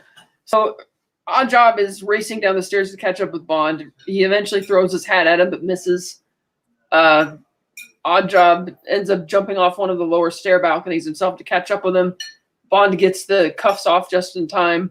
And then you have what is, to me, the most iconic fight in the Bond franchise. I love it. It's Bond and Oddjob is just, he's just beating the shit out of Bond, and there's nothing he can do. He chucks the big gold bar at him, and each bar in the actual Fort Knox weighs 27.5 pounds. So this thing's pretty big. He chucks it right at Oddjob, and he's still smiling, like it was a feather. It didn't even bother him. Bond picks up this big, stick thing. I'm not really clear what it is, but Oddjob just, karate chops it like nothing. He keeps beating him up with it. Bond eventually gets a hold of Oddjob's hat, and Oddjob for once kind of takes it seriously. He's timing it, waiting, and then they have the great the Oddjob theme music playing, and Bond finally throws the hat and misses, and it hits the bars. Or did he miss? He did not. Maybe not. So Oddjob smiles, because he missed. He goes over to get the hat, and Bond grabs one of the severed cables that had been severed by one of the other hat throws, and he takes the electricity and hits the cables, and Oddjob is electrocuted to death. And if you look closely, you'll notice that when Bond first threw the hat, the steel brim wasn't on it, because you clearly saw that there was a steel brim on the hat when Oddjob first demonstrated at the beginning of the film, but now there wasn't. It wasn't on there, and it's still not on there when Oddjob grabs it. Whatever.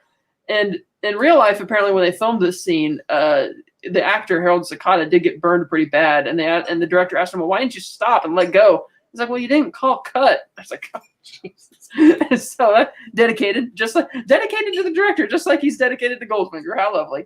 Absolutely. So Oddjob falls over dead. Bond runs over to the bomb, uses 2 gold bricks to break open the case because it was locked.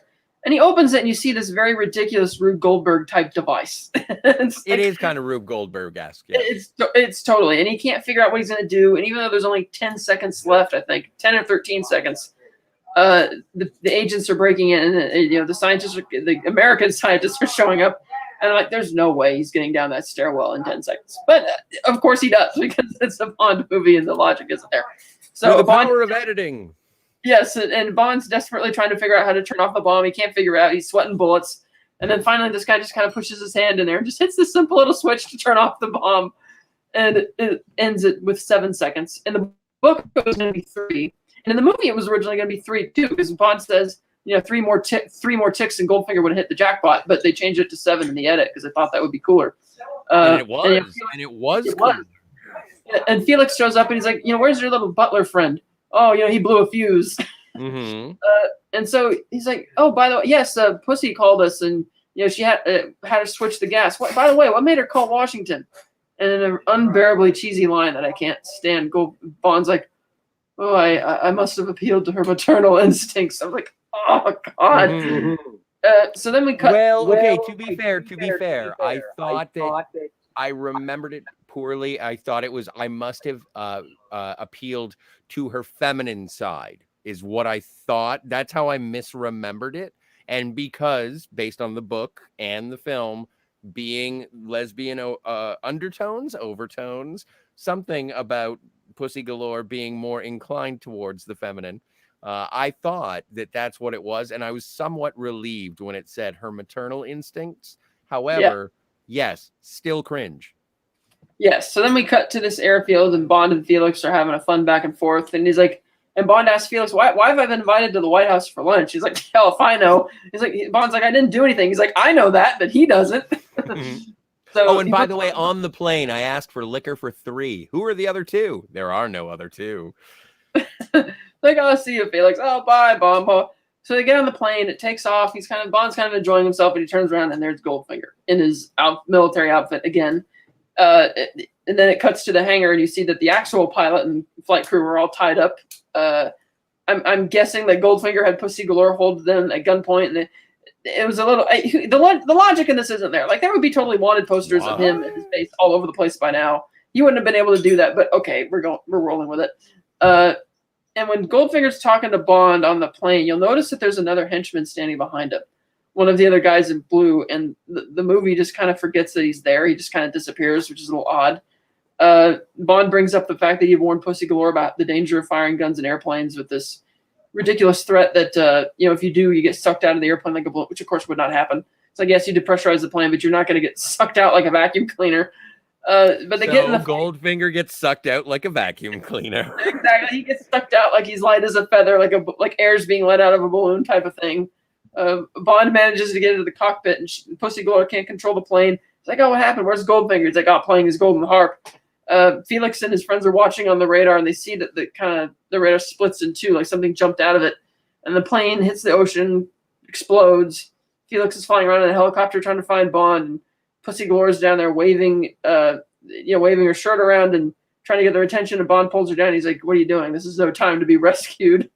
And so they start making out, and the environment, I'm not even sure. It's like, it's definitely not the Eastern Seaboard. It's not the tropics. It's like, it looks kind of like the back lot at Pinewood, in the same garden where they filmed Red Grant getting his massage thing from the Spectre Island sequence of Rush of Love. They were heading towards Cuba, so I might accept it as being sort of.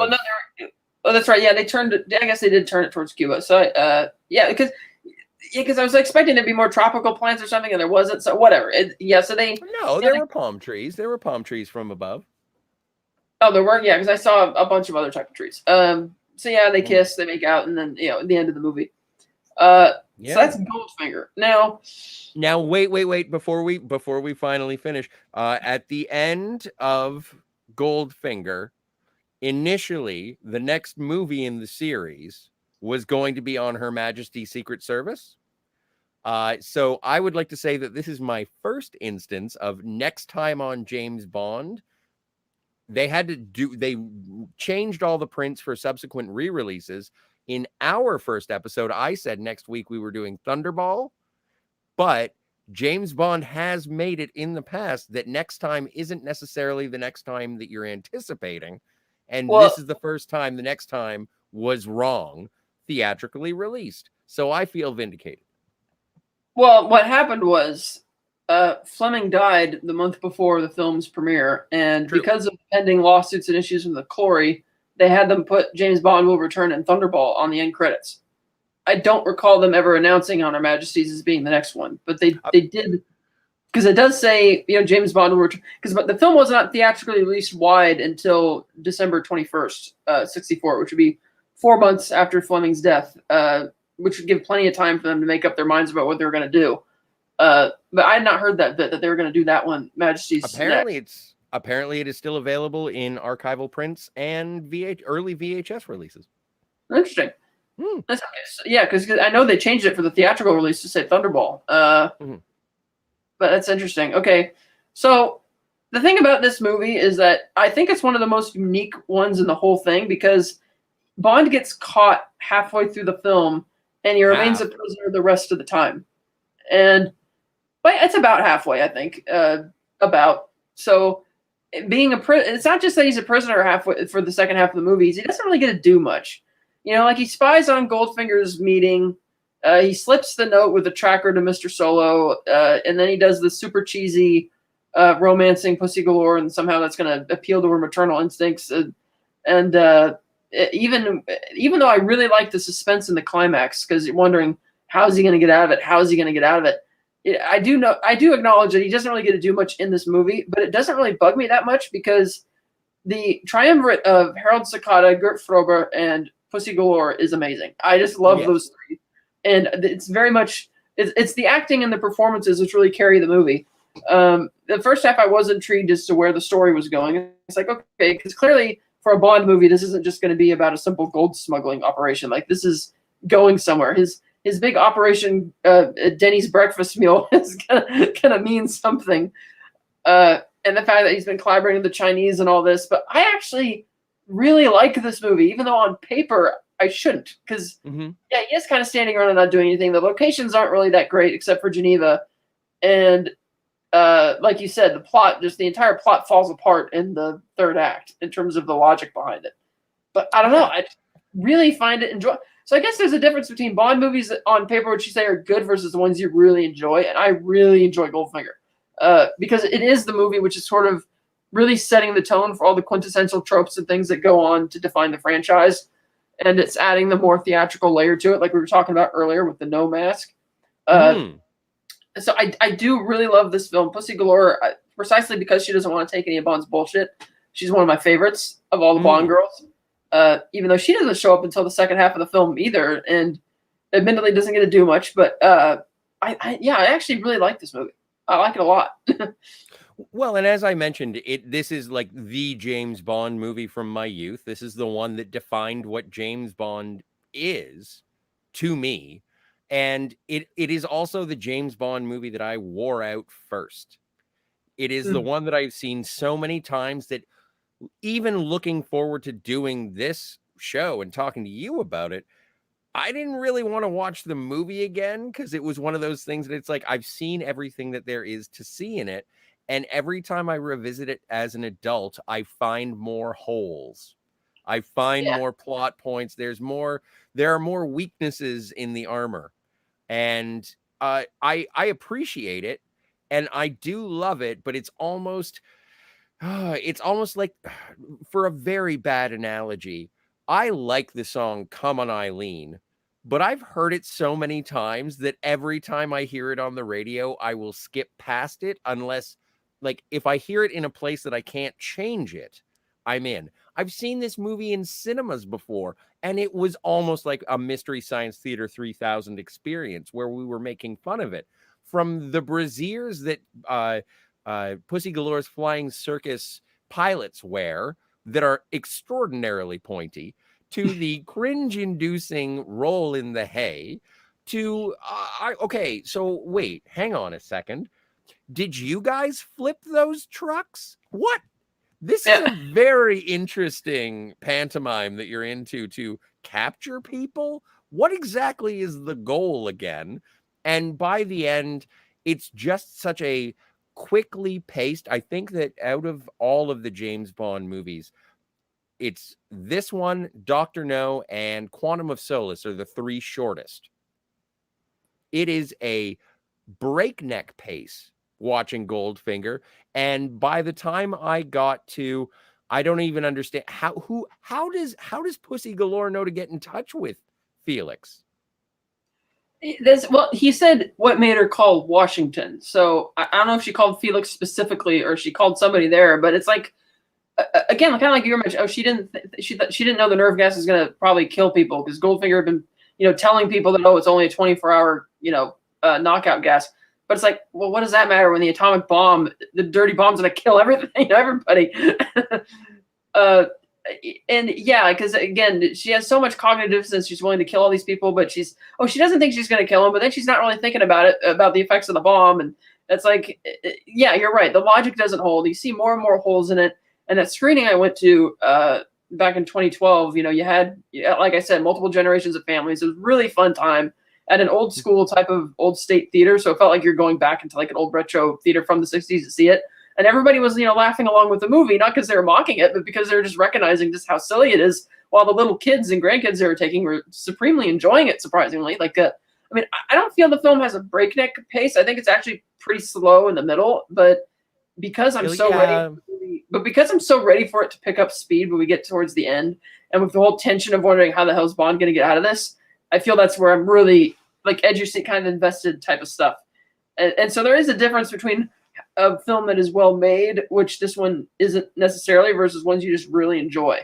Yes. Yeah, because I agree with all the criticisms.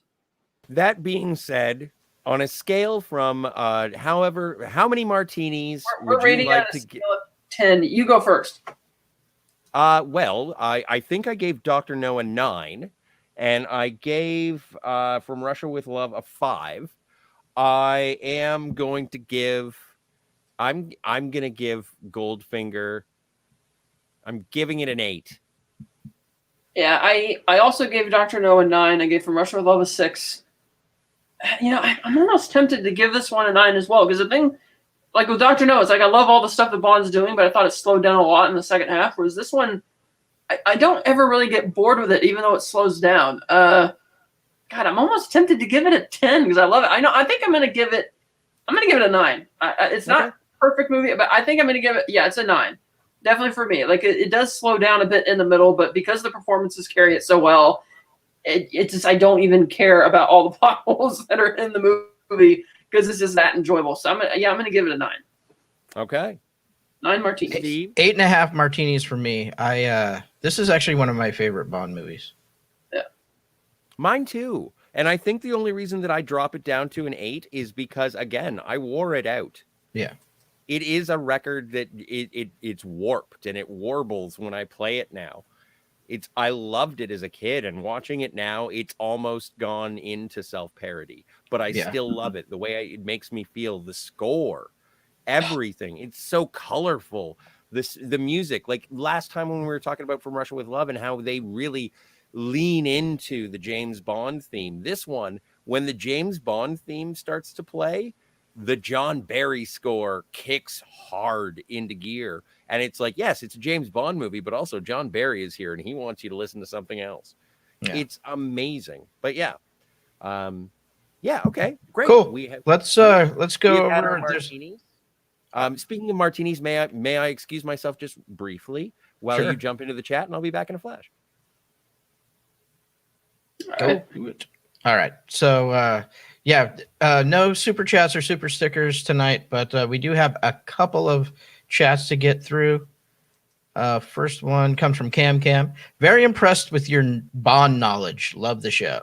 Awesome. Thanks for being here, dude. For sure. There's a bunch of people kind of just, not a bunch of people, but a couple of people going back and forth. I'm just going to kind of skip those. Darius Munchausen says, Scotty looks so dapper. Yes, he does. Gundle says, the blue onesie is the best Bond costuming. Yeah. Yeah. And it works a little bit. It's like, I mean, I'm drawn to the weirdness of it, but it's like, it does look comfortable. Yeah. Cam says, Money Penny is such a great character. Yes, she is. Yes, she is one of the best. Gundle says, Goldfinger did nothing wrong at first.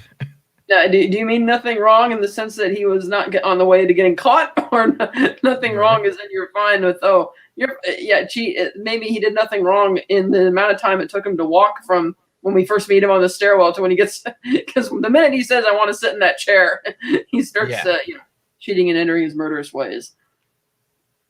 DB5, awesome, Cam says, yep. Yeah.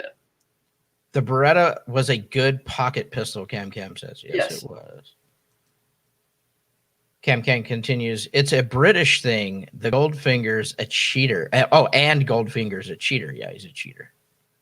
Oh, and as I think about it, maybe when he said earlier Goldfinger did nothing wrong, maybe he was referring to the film and how everybody just absolutely loved it and didn't notice all the holes until years later. Maybe. Cam, the scenery is always a character in a classic Bond film. Yeah, I agree with that. Yeah, this is a film. It may not have the exotic occasions, but it makes up for it with its sets. Yeah. Gundle says, Pussy Galore belongs behind bars, which is a great place to score pussy, I hear. Okay. I don't know about that, but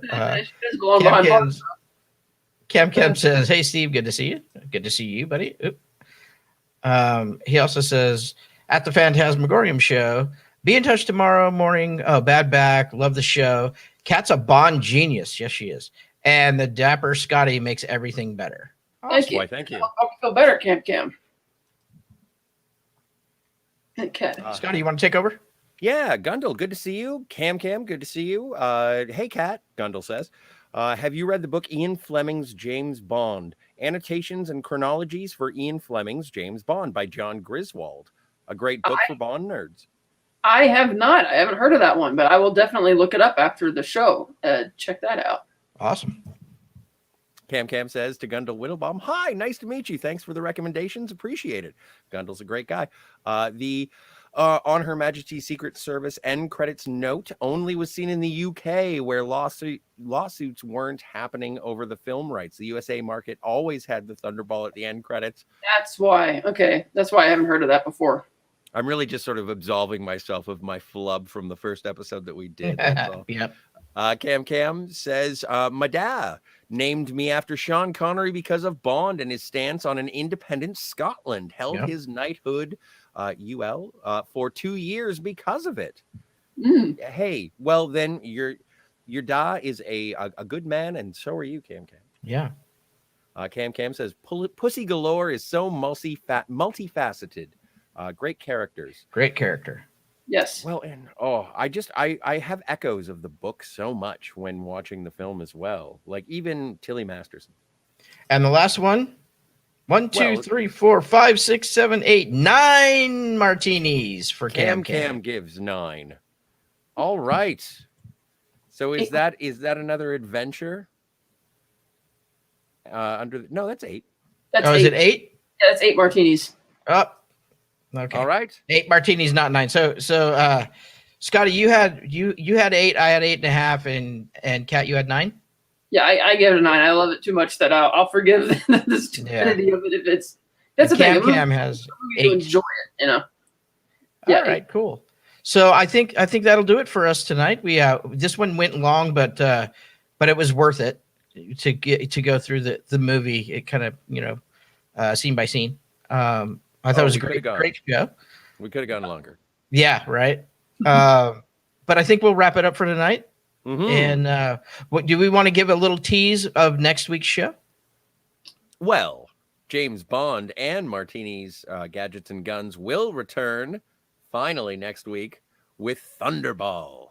Yeah. At which point, I don't know, Kat. What do you want to talk about next week? What do you want to rank? Do you want to do? We'll figure it out. And we'll let you guys know. But Cam says I'm torn, but room for improvement. Sure. That's fine. We will find out. Yes, and one last thing I'll mention about Goldfinger. This was also the first real movie to have a major merchandising push behind it. The whole Goldfinger phenomenon. I think that's something else that really helped the movie. One of the first times we ever heard about that for a film with that level of merchandise and promotional tie-ins that you see all the time now for everything. That might have helped it a lot. But yeah, next week, I don't know. We could talk about the Black Superman from Thunderball. So Cam says thanks, Kat, Steve, and Scotty. Thank you, Cam, Gundle. Thanks, buddy. Everyone in the chat. Everybody in the chat. Gundle, Darius. I'm sorry. Cam. Yep. Not a huge active chat, but our regulars were regular, which we love that. So thanks. Absolutely. Cam says 100%. Awesome. Yeah. So I think that'll do it. Look forward to catch us next Wednesday night, same time. And we'll go over the movie and we'll figure out a good listing ranking, something cool for you guys. Be on the lookout for that. Do you want to do Bond Girls? Sure. Okay, Bond Girls next week. Cam says product placement was a boon. Yes, absolutely. It was. Bless you, Corgi. So until next week, we shall see you again. Bond Girls. Let's do it. Okay. So for Catherine and Scotty R37, I am Steve Foley. Have a great night, everybody. See you guys.